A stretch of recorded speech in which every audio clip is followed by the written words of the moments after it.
Welcome to BodyMagick. Hi. Hi. My name is Elizabeth. My name is Ilyra. Thank you, Ilyra. Yeah. What do we want to talk about today? Today we are talking about energy healing. We are. And what the heck that is. What is energy healing? Mm-hmm. Should we start with Reiki? Yes, probably. Why don't you explain sort of quickly what Reiki is?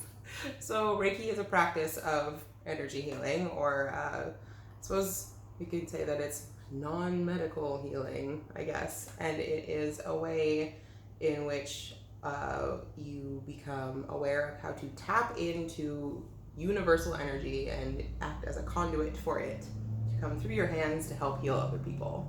Yes. Mm-hmm. So, does it have anything to do with your own personal power? It can, but you're supposed to sort of remove yourself from that, right? But so the biggest trick with that sort of thing is that you're not wanting to give your own energy to people. You want to act like you want to step back and act like a big empty tube for that kind of energy to work its way through. Yeah. Hmm.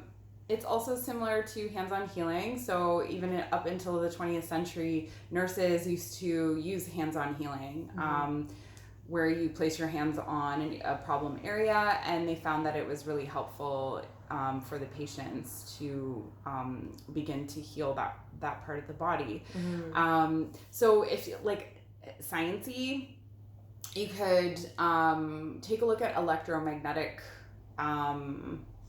fields. So everyone has one.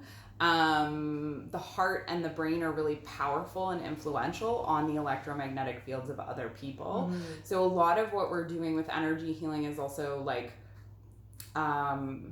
it's how you can like regulate other people that are around you, like calm other people, and it's how you hold space for others. So holding space being the principle, and therapists use this where, you know, while you're in the room with me, I will help to hold your feelings, your suffering, your pain, your whatever you need help with. Help lift your burden.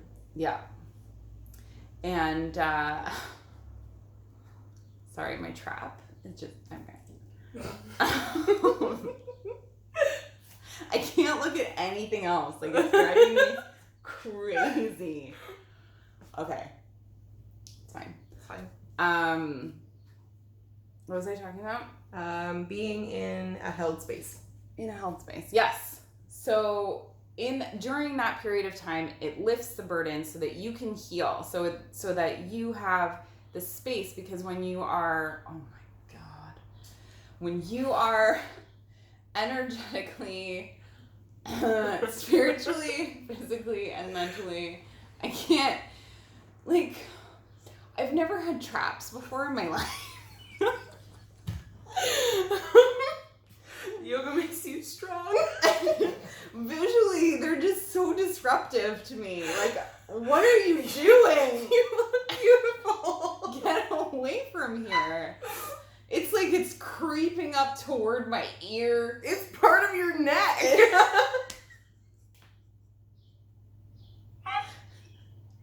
I feel like it's doing some sort of like espionage. Like, It's out to get you. It's Watch gonna- out for the traps. it's gonna absorb the rest of my neck, and You're then just I'm going to be become one giant neck muscle. Like Michael Keaton in Batman. Yes. Exactly. Perfect. Exactly like Michael.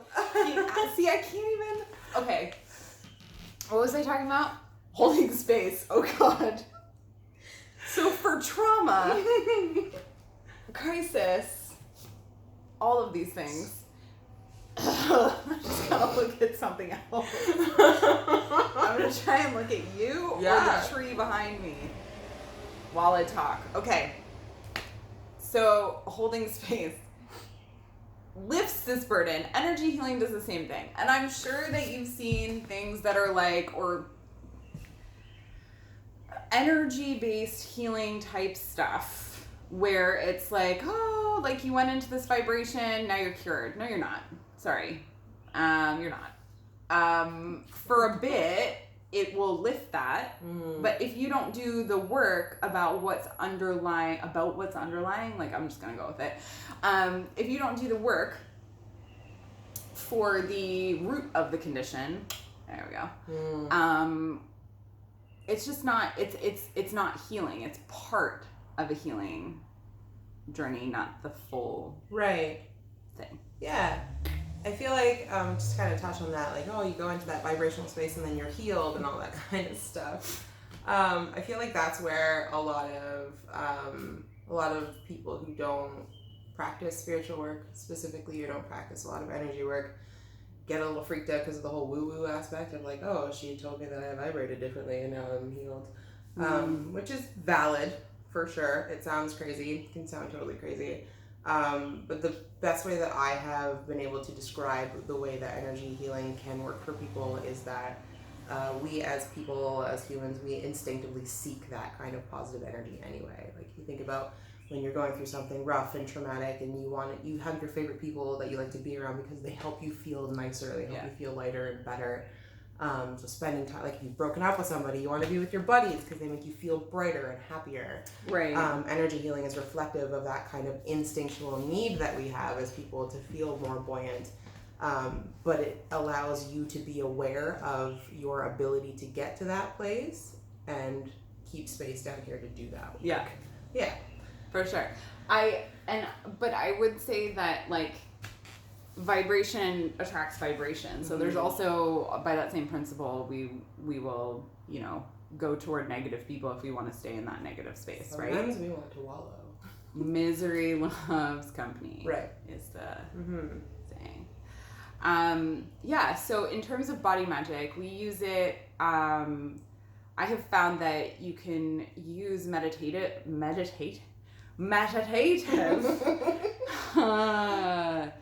Mercury retrograde. You can use meditative techniques. Oh, what a mess. To direct energy. So what that means is that I get you to visualize, hopefully you can visualize and we can work on that, but I get you to visualize the energy in your body and I get you to move it around or observe it at the very least. So, and you do that not only with meditation, but with the movement. So being conscious and aware that when you're folding forward, you're constricting the energy. When you open up, you're freeing it. And so what does that feel like? What does it feel like to do that? And what do you need around you to protect you in order to feel okay with letting that out? So that's a big part of like what we do in BodyMagick, and that what distinguishes it from other types of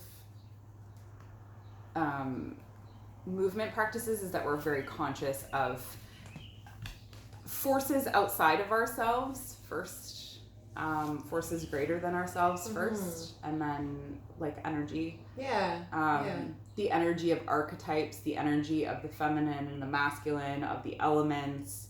And how do you know what that energy is? You feel it. Right. When you are out on a windy day, you take a moment, you pause, and you go, what is it? What is the energy of wind? And so that when you are practicing, you can recall and pull in the energy of wind. That's another aspect, is that through energy healing, or through these sorts of, especially guided energy healing, if you have experienced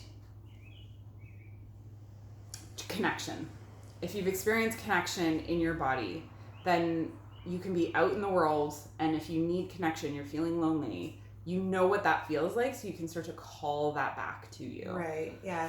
The energetic work that we do tends to lend itself to be almost like a psychological tool. Yeah.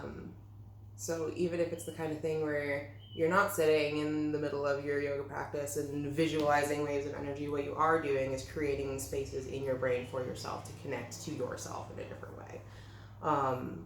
And it creates that independence, and it creates that that like calm, focused attitude in your physical practice that you can use to connect to your spiritual practice if you so choose. Yeah. I love that. Thank you. Thank you. Yeah. That is all we have for you at this moment. What would we like to know from the people, Ilyra? Have you experienced energy work, or would you like to experience energy work? And how has it impacted you and your practices? Or how has it, maybe what were your negative experiences, and how would you like to see those change? I don't know, I was like, yeah. Tell me the horror stories. Let me know. I want to know. This is the dirt. Yeah. We're open to all of it. We hold space for that. So we will see you next time with fancy shoulders and bells on it. We should start choreographing. I just watch the wave. Bye.